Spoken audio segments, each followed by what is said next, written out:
সেবা সংস্থার পক্ষ হতে আপনাদের সকলকে আন্তরিক শুভেচ্ছা ও অভিনন্দন। সোশিও ইকোনমিক ব্যাংকিং অ্যাসোসিয়েশন সেবা সমাজের পিছিয়ে পড়া মানুষের টেকসই উন্নয়ন ও তাদের ক্ষমতায়নের ব্রত নিয়ে সুদীর্ঘ ২৬ বছর ধরে কাজ করে যাচ্ছে। সেবার ভীষণ দারিদ্র্যমুক্ত, সুখী ও সমৃদ্ধশালী সমাজ ব্যবস্থা গড়ে তোলা। সেবার অন্যতম সাতটি সংস্কৃতি, সেবার আইনগত ভিত্তি, সেবার নেটওয়ার্কিং পার্টনার, বিভিন্ন ব্যাংক ও লিজিং কোম্পানি সহ মোট ২১টি প্রতিষ্ঠান আর্থিক সহায়তা প্রদান করে আসছে সেবাকে। সমাজের গণ্যমান্য ব্যক্তিবর্গ এবং বিভিন্ন পেশাজীবী মানুষের সমন্বয়ে সেবার ৭ সদস্য বিশিষ্ট কার্যনির্বাহী পরিষদের সম্মানিত সদস্যবৃন্দ, ২৫ সদস্য বিশিষ্ট সেবার সাধারণ পরিষদের সদস্যবৃন্দ, প্রতিষ্ঠানের বিভাগসমূহ, সেবার চলমান কর্মসূচি, মানব সম্পদ উন্নয়ন কর্মসূচি। জানুয়ারি ২০২৪ পর্যন্ত সেবার মোট জনবল প্রায় ২,০০০। জানুয়ারি ২০২৪ পর্যন্ত সেবার তথ্য: জেলা কাভারেজ ১৮টি, শাখা ১৫০টি, সর্বমোট সদস্য ৩ লক্ষ, ঋণী সংখ্যা ২,২৫,০০০, সঞ্চয় স্থিতি প্রায় ৩০০ কোটি টাকা, ঋণ স্থিতি প্রায় ৭৪৮ কোটি টাকা, ঋণ বিতরণ এ পর্যন্ত প্রায় ৭,০০০ কোটি টাকা, ঋণ আদায় ৬,২৫২ কোটি টাকা, ক্যাপিটাল ফান্ড ১৩২ কোটি টাকা, এফডিআর স্থিতি প্রায় ৭২ কোটি টাকা, ব্যাংক ঋণ স্থিতি ২৫০ কোটি টাকা। ক্ষুদ্র ঋণ কর্মসূচি, দারিদ্র বিমোচন কর্মসূচি, ঋণ বিতরণ এবং ঋণ ও সঞ্চয় আদায়ের খণ্ডচিত্র, সফল উদ্যোক্তা, কৃষি উন্নয়ন কর্মসূচি, কৃষিতে সফল চাষি,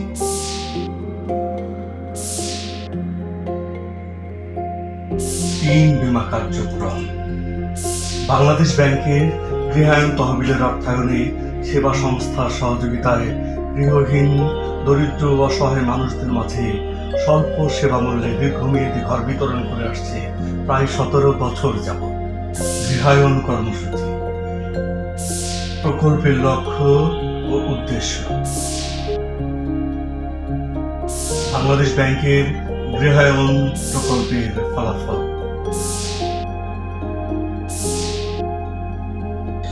মায়া দিদি বাড়িতে আছেন? বাড়িতে আছেন না?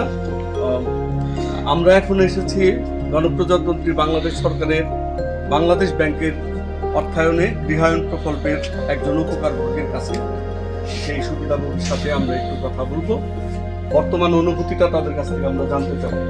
দিদি, কেমন আছেন আপনি? ভালো লাগছে না? দিদি, ঘরটার আগে আপনার কি অবস্থা ছিল? খুব খারাপ ছিল না? ছিল না, ভাঙাচোরা একটু ছিল, এখন ভালো সুবিধা পাইছি। ভাঙাচোরা করছিল? আপনারা এতগুলো মানুষ ভাঙাচোরা করে থাকতেন, কষ্ট হতো না? কষ্ট হয়, খুব কষ্ট গেছে, কষ্ট হয়েছে। কষ্ট হয়েছে। এই যে বাংলাদেশ ব্যাংক সেবার কর্মী এই ঘরটাকে ব্যবস্থা করে দিচ্ছে, কষ্ট হয়? এখন ভালো হয়েছে। ভালো আছেন? এই ঘরটা কে দিচ্ছে আপনাদের? ব্যাংকের থেকে বাংলাদেশ ব্যাংকের থেকে দিচ্ছে।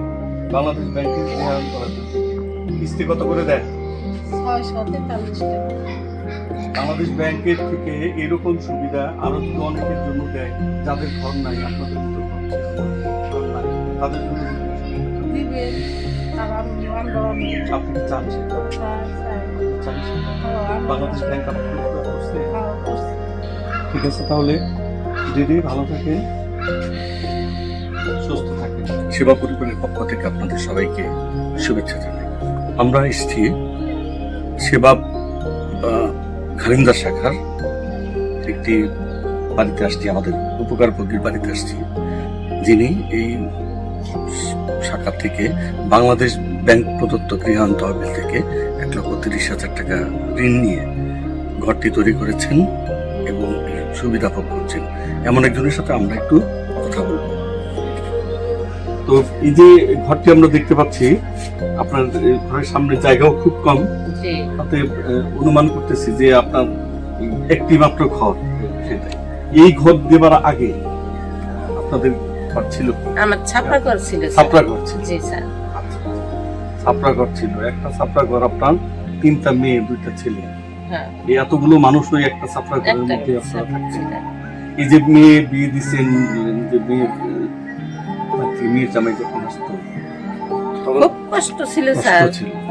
আচ্ছা, এখন আমি যদি সহজ করে আপনাদের কাছে বলি যে এই ছাপড়া ঘরের পরিবর্তে এখন আপনার রঙিন টিনের সুন্দর একটা ঘর হয়েছে, এই দুইটার মধ্যে পার্থক্যটা? আমি এটা পাই না, অনেক সুখী আছি, অনেক শান্তিতে আছি স্যার। আমি খুব কষ্ট করছি ঘর নিয়ে। বাংলাদেশ ব্যাংকের প্রতিনিধি কর্তৃক গৃহায়ণ প্রকল্প পরিদর্শন। বাংলাদেশ সরকারের অর্থ মন্ত্রণালয়ের অর্থায়নে বিএনএফের সহযোগিতায় সুদীর্ঘ 17 বছর যাবৎ অনবদ্য কাজ করে আসছে সেবা, স্বাস্থ্য সেবা কর্মসূচি। বিশেষজ্ঞ ডাক্তারের মাধ্যমে বিনামূল্যে ব্যবস্থাপত্র ও ঔষধ বিতরণ করে আসছে সেবা। বিনামূল্যে মেডিকেল ক্যাম্পিং, বিনামূল্যে ঔষধ বিতরণ করা হচ্ছে mother and child health care project ও মেডিকেল ক্যাম্পিংয়ে। প্রায় 10 বছর যাবৎ মহিলা ও শিশু বিষয়ক মন্ত্রণালয়ের অর্থায়নে ভিডব্লিউবি কর্মসূচি পালন করে আসছে সেবা। কর্মসূচির উদ্দেশ্য সদস্যদেরকে ভিডব্লিউবি প্রশিক্ষণ প্রদান, আয় বৃদ্ধিমূলক দক্ষতা প্রশিক্ষণ চলছে, সচেতনতা বৃদ্ধিমূলক পরামর্শ ও আলোচনা, শিশু শ্রম প্রতিরোধ, পয় নিষ্কাশন ও নিরাপদ পানি ব্যবহারের সচেতনতা বৃদ্ধি, যৌতুক তালাক সহ বিভিন্ন গণসচেতনতামূলক কর্মসূচি বাস্তবায়ন করে আসছে। জামালপুরের মেলান্দহের দেউলাবাড়ি গ্রামে বিএনএফের অর্থায়নে সেবা সংস্থার সহযোগিতায় গ্রাম দারিদ্র মুক্তকরণ প্রকল্প বাস্তবায়ন। বিএনএফের অর্থায়নে গ্রাম দারিদ্র মুক্তকরণ প্রকল্পে ঘর বিতরণের চিত্র। বিএনএফের চেয়ারম্যান মহোদয়ের উপস্থিতিতে বিনামূল্যে ভ্যান গাড়ি বিতরণ, গবাদি পশু বিতরণ, সেলাই মেশিন বিতরণ, স্বাস্থ্যসম্মত নলকূপ বিতরণ, সেবা সামাজিক উন্নয়ন কর্মসূচি। এমআরের মাননীয় ভাইস চেয়ারম্যান মহোদয়ের উপস্থিতিতে হতদরিদ্র অসহায় মানুষের মাঝে ভ্যান গাড়ি ও সেলাই মেশিন বিতরণ। সেবার অর্থায়নে বঙ্গবন্ধু উচ্চশিক্ষা বৃত্তি প্রদান। সেবা সূচনা লগ্ন থেকেই পরিবেশ উন্নয়ন কর্মসূচি পালন করে আসছে।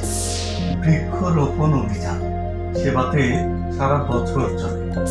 শীতার্ত পরিবারের মাঝে সেবার নিজস্ব অর্থায়নে শীত বস্ত্র বিতরণ, নিজস্ব অর্থায়নে বন্যা দুর্গত ও দুস্থদের মাঝে ত্রাণ সামগ্রী বিতরণ, নগদ অর্থ প্রদান, ত্রাণ বিতরণ।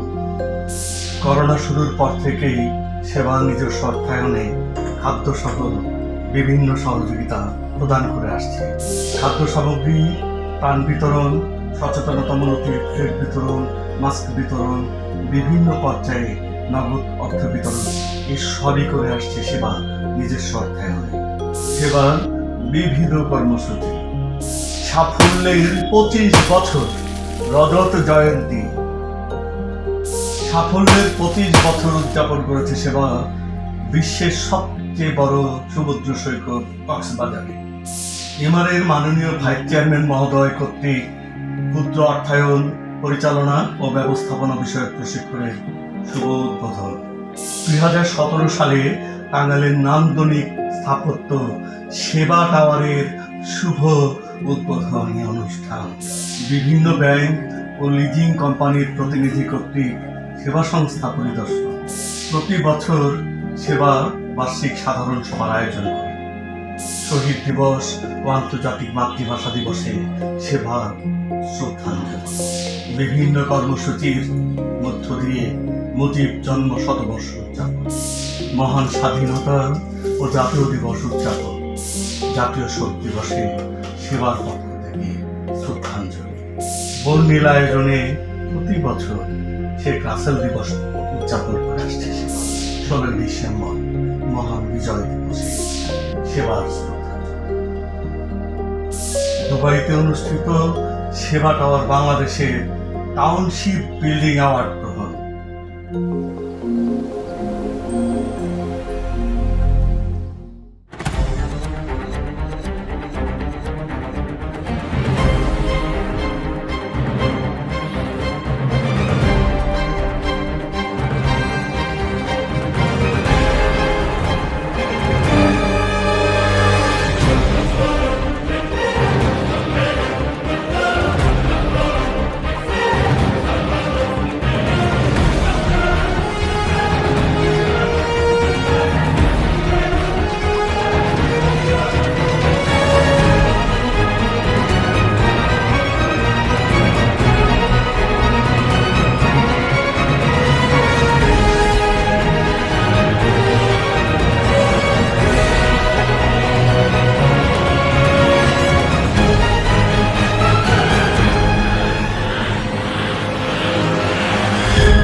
আমাদের সাথে থাকার জন্য আপনাদের সবাইকে আন্তরিক ধন্যবাদ, আন্তরিক কৃতজ্ঞতা।